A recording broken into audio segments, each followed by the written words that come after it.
पति ने देखा कि 200 किलो वजन का भारी स्टील का सीलिंग गिरने वाला है। तभी वो अपनी गर्भवती पत्नी को छोड़कर अपनी प्रेमिका को गोद में उठाकर वहाँ से भाग गया। सौभाग्य से रेस्क्यू टीम समय पर पहुँच गई और गर्भवती महिला को बचा लिया। हॉस्पिटल में पहुँचने के बाद उसने देखा कि उसका पति अपनी प्रेमिका से दूर नहीं हो रहा है। उसी वक्त गर्लफ्रेंड उसकी ओर आई और जानबूझकर उससे झगड़ा करने का नाटक किया और खुद को जमीन पर गिरा लिया। ये सब देखते ही पति प्रेमिका की तरफ दौड़ा और उसने अपनी गर्भवती पत्नी को धक्का देकर जमीन पर गिरा दिया। पत्नी दर्द में चीख पड़ी और उठ नहीं पाई, लेकिन पति ने उसकी चीखों को अनसुना कर दिया और अपनी प्रेमिका को गोद में उठाकर चला गया। उस पल उसको अफसोस हुआ कि उसने अपने माँ बाप की बात नहीं मानी और उससे शादी की। पति ने उसे वादा किया था कि वो उसे हमेशा सुरक्षित रखेगा। पत्नी ने उस पर भरोसा किया था। वह नहीं जानती थी कि उसे प्रजनन संबंधी समस्या है, इसलिए उसे कई ट्रीटमेंट के लिए मजबूर होना पड़ा। फिर भी पति को उस पर कोई दया नहीं था। कुछ दिन बाद पति के जन्मदिन पर गर्लफ्रेंड और पति ने उसको ड्रिंक करने के लिए कहता है, पर उसने मना कर दिया। उसने समझाया कि गर्भवती महिला को शराब नहीं पीनी चाहिए। इस पर पति गुस्सा हो गया और चेहरे पर वाइन फेंक दी। उसी पल पत्नी को तभी समझ में आ गया 5 साल साथ बिताना केवल एक तरफा प्यार था। इसके बाद वो डॉक्टर के पास गई। डॉक्टर ने चेतावनी दी कि अल्कोहल के कारण बच्चे को खतरा हो सकता है। पत्नी जब अस्पताल में चेकअप करने गई, तब गर्लफ्रेंड ने उसके व्हाट्सएप पर एक तस्वीर भेजी जो उनके पति और गर्लफ्रेंड के किस करने के पल की थी। महिला ने वह तस्वीर देखी और गुस्से से आग बबूला होकर घर लौटी। दरवाजा खोलते ही पति ने उसके ऊपर एक तकिया फेंक दिया और देर से घर आने के लिए उसे ताने दिए। दोनों के बीच बहस हुई। फिर वह अपने कमरे में गई और देखा कि गर्लफ्रेंड उसकी नाइट ड्रेस पहनकर कमरे से बाहर आ रही है। गुस्से में उसने पति से पूछा, ये क्या हो रहा है? लेकिन पति ने कहा कि उसकी गर्लफ्रेंड शराब के नशे में है और यहीं रात बिताएगी। इसके बाद वह दुखी होकर अपने कमरे में चली गई। कुछ देर बाद गर्लफ्रेंड ने फोन किया और बताया कि उसे टैक्सी नहीं मिल रही और वह पैदल घर लौटेगी। पति ने गुस्से में पत्नी को धमकी दी, अगर उसे कुछ हुआ तो मैं तुमको छोड़ूंगा नहीं, क्योंकि तुमने उसे घर में रहने नहीं दिया। इसके बाद उसने जबरदस्ती पत्नी को बिस्तर से उठाया और दोनों गर्लफ्रेंड को खोजने निकल पड़े। कुछ ही देर में उन्होंने उसे ढूंढ लिया। पति ने गाड़ी रोकी, दौड़कर उसके पास गया, उसे गोद में उठाया और आगे की सीट पर बैठाया। पत्नी को पीछे बैठने का आदेश दिया। फिर अस्पताल में पति ने पत्नी को गर्लफ्रेंड से माफी मांगने को कहा। निराश पत्नी ने आंसुओं से भरी आंखों से अस्पताल छोड़ दिया और रात बिताने के लिए एक होटल चली गई। वहाँ उसने शातिर गर्लफ्रेंड का एक फेसबुक पोस्ट देखा और उसका दिल हर बार की तरह इस बार भी टूट गया।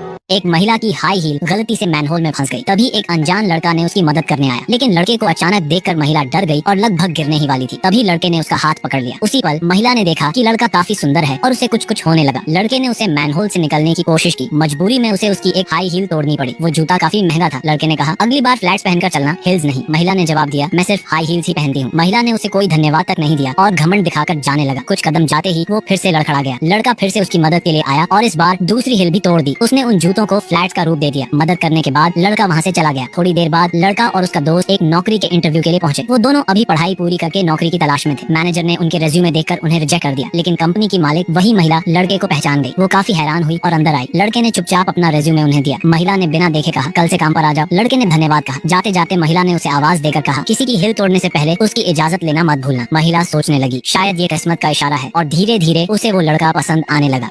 पहले ही दिन नील एक मुश्किल क्लाइंट का सामना करता है जो गाड़ी खरीदना चाहता था, लेकिन अपनी पसंद की कोई गाड़ी ढूंढ नहीं पा रहा था। नील अपनी समझदारी से क्लाइंट के स्टाइल को नोटिस करता है और कहता है कि शायद वह गोल्फ खेलना पसंद करते होंगे। यह सुनकर क्लाइंट नील में दिलचस्पी लेने लगते हैं, क्योंकि नील ने उनके शौक को पहचान लिया। नील बातचीत के जरिए उस क्लाइंट के लिए सही गाड़ी की खूबियां समझाने लगता है। क्लाइंट उसकी तारीफ में मुस्कुराते हैं। पहले ही दिन नील एक नई गाड़ी बेच देता है। उसका बॉस एनी ये सब देखकर समझ जाती है कि नील बाकी सबसे अलग है, समझदार और ध्यान देने वाला। गाड़ी खरीदने आए उस व्यक्ति की सेक्रेटरी नील से कहती है कि उनके बॉस को खुश करना बहुत मुश्किल है। कुछ दिनों बाद सिक्योरिटी गार्ड स्टोर में नील को ढूंढते हुए आते हैं। वे उसे उस क्लाइंट की तरफ से दी गई पार्टी का न्योता देते हैं। नील विनम्र और साधारण स्वभाव का है। पहले तो वह पार्टी में जाने से मना कर देता है, लेकिन उसकी माँ उसे जाने के लिए मनाती है। आखिरकार वह मान जाता है। साइकिल से होटल पहुंचने पर उसे गरीब समझकर पहले बाहर रोक दिया जाता है, लेकिन दूसरा सिक्योरिटी गार्ड गलती सुधारता है और उसे अंदर आने देता है। पार्टी में उसके मम्मी पापा भी होते हैं और वह उनसे बात करता है। उसे उम्मीद नहीं थी कि उसकी बॉस एनी भी वहाँ होगी। एनी उसके मम्मी पापा से बात करती है और कोने में खड़े नील को देखती है। डिवोर्स के 5 साल बाद इस व्यापारी को अपनी पूर्व पत्नी से एक लिफाफा मिला। लिफाफे में 10,000 युआन थे। तभी उसे याद आया कि डिवोर्स के समय उसकी पत्नी के पास कोई संपत्ति नहीं थी और उसने उससे 10,000 युआन उधार मांगे थे, जिसे लौटाने का वादा भी किया था। तभी वह हैरान और उत्सुक होकर सोचने लगा कि शायद उसने अपनी पत्नी के बारे में गलत धारणा बना ली थी। लेकिन जब उसने उसे ढूंढने का फैसला किया, तब उसने 2 बच्चों को देखा जो उसकी तरफ दौड़ते हुए आए और उसे गले लगा लिया। बच्चों ने उसे पापा कहकर बुलाया। फिर उसने उनके नाम पूछने की कोशिश की। उसे पता चला कि दोनों बच्चों के नाम में उसकी और उसकी पत्नी की सरनेम है, इसलिए उसने उनके साथ उनके घर चलने का फैसला किया। जब वह उनके घर पहुंचा और दरवाजे पर दस्तक दी, तो अंदर से एक जानी पहचानी आवाज सुनकर सारी सच्चाई सामने आ गई। उसकी शादी की असली कहानी खुलने लगी। असल में उनकी शादी सिर्फ एक बिजनेस डील थी। शादी के दिन उसने शर्त रखी थी कि 3 साल बाद वे डिवोर्स ले लेंगे। उन 3 सालों में पत्नी उसके प्यार में पड़ गई थी, लेकिन उसने हमेशा उसे नजरअंदाज किया। वह उसे एक स्वार्थी औरत मानता था। एक दिन जब वह गर्भवती थी, तब उसकी तबीयत खराब हो गई। उसने फोन पर उससे मदद मांगी, लेकिन उसने कहा कि वह अभी बिजी है और उसे अकेले ही अस्पताल जाना पड़ेगा। रास्ते में उसका एक्सीडेंट हो गया। तेज बारिश के बीच उसने उसे बार बार फोन करने की कोशिश की, लेकिन उसने कभी फोन नहीं उठाया।